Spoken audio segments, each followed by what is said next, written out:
नमस्कार साथियों, एक बार फिर मैं दीपंकर समझदार चार्टर्ड अकाउंटेंट, आपका दोस्त और बिजनेस ग्रोथ एसोसिएट। आप लोगों ने जबरदस्त काम किया इस इनकम टैक्स रिटर्न के लास्ट डेट फाइलिंग तक। क्यों? क्योंकि ये फिगर बताता है कि बहुत बढ़िया काम हुआ। लेकिन अब अगला माइलस्टोन क्या है? अभी टैक्स ऑडिट का रिपोर्ट फाइल करना है। TAR, tax audit report file करने का जो लास्ट डेट, एक्सटेंडेड डेट हमारे पास क्या अवेलेबल है?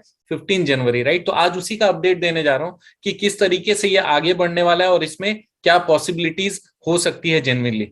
सबसे पहली बात आपको बताऊं कि हर चार्टर्ड अकाउंटेंट के पास में 50 से 60 ऑडिट कम से कम पर हेड होता है, और वो छोटा भी होता है, छोटे से बड़ा भी होता है। और उसमें लगभग ये लास्ट डेट से पहले मुश्किल से 10% या 5-10 कंप्लीट होते हैं। 50 ऑडिट पर हेड, अगर फर्म बड़ा है तो भी मैं पर हेड बोल रहा हूँ, 10 का फर्म है तो आप इंटू 10 कर लीजिएगा। तो 50 ऑडिट ऐसे रहते हैं जिसके पूरे पेपर्स नहीं आ रहे थे, किसी में कुछ बचा रहता है, किसी में प्लानिंग बचा हुआ रहता है। तो जब भी हम लोग टैक्स ऑडिट रिपोर्ट की बात करते हैं तो वो केवल टैक्स ऑडिट रिपोर्ट नहीं है, क्योंकि टैक्स ऑडिट रिपोर्ट फाइल करने का लास्ट डेट ये है, ये रिटर्न फाइल करने का नहीं है। लेकिन गलत फाइल नहीं कर सकते, क्योंकि ऑडिट रिपोर्ट बनाने के बीच में जितने भी प्लानिंग इंफॉर्मेशन होना चाहिए वो सारी चीजें ऑलरेडी डली हुई रहनी चाहिए, और उसी के बेसिस पे ही रिटर्न फाइल होगा। क्योंकि रिटर्न फाइल होना बहुत बड़ा प्रॉब्लम नहीं है जितना कि ये रिपोर्ट बनाना है। तो ऑडिट करना सबसे पहले इंपॉर्टेंट है, उसके बाद उसका रिपोर्ट और प्लानिंग के साथ में रिपोर्ट बनना इंपॉर्टेंट है। तो अगर मैं ये कहूं कि हर 2 दिन में एक ऑडिट फाइनल होगी, इससे भी अच्छा बोलता हूं हर एक दिन में एक ऑडिट फाइनल होगी, तो कैसा रहेगा?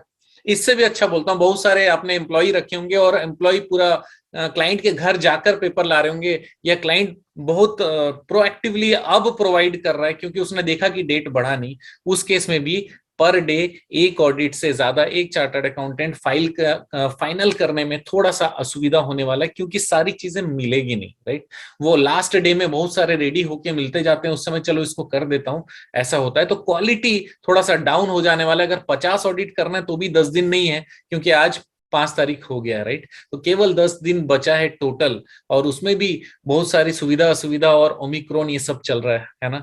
तो इस बीच में इसको कर पाना थोड़ा सा असुविधाजनक है। मैं एकदम रियलिस्टिक बात अगर करूं तो मुझे सिर्फ ये लगता है कुछ नहीं, ये 15 दिन आगे बढ़ाने वाले, क्योंकि ये जो नॉर्मल टैक्स ऑडिट रिपोर्ट है ये 15 जनवरी है, और जितने भी सेक्शन 92 वाले हैं फॉरेन ट्रांजेक्शन से रिलेटेड उनके लिए 31 जनवरी। तो मुझे ऐसा लगता है ये वाला आगे जरूर जाएगा। फॉरेन वाला बहुत बड़ा इंपॉर्टेंट नहीं है, क्यों? क्योंकि सबके पास में वैसे होते भी नहीं ऑडिट रिपोर्ट, तो वो शायद थोड़ा सा आगे चला भी जाए तो कोई परेशानी नहीं है। तो 15 दिन कम से कम आगे जाएगा ऐसा मुझे लगता है, क्योंकि यहाँ क्वालिटी प्रोवाइड करना मुश्किल हो जाएगा। हाँ, डिपार्टमेंट को भी ये पता है कि बहुत सारी चीजें चार्टर्ड अकाउंटेंट को पता है जिससे वो मैनेज कर सकते हैं, लेकिन मैनेज करने की नौबत ना आए उसके हिसाब से मैं बता रहा हूँ। दूसरा एक चीज बताऊं कि मैं टैक्स ऑडिट रिपोर्ट से रिलेटेड अभी रोज मैं आप लोगों को कुछ ना कुछ जानकारी, अपडेट और ऐसी चीजें जो कि आपके रिपोर्ट्स में होनी चाहिए, कहां पर प्लानिंग कर सकते हैं, मैं जरूर बताता जाऊंगा, ताकि आप लोग जो हमारे साथी हैं, अकाउंटेंट है, चार्टर्ड अकाउंटेंट है, कॉस्ट अकाउंटेंट हैं, और जितने प्रैक्टिशनर हैं, लॉयर हैं, सबको मदद हो सके। आप जानते हैं मेरा मिशन है हमेशा आप लोगों की मदद करना, राइट।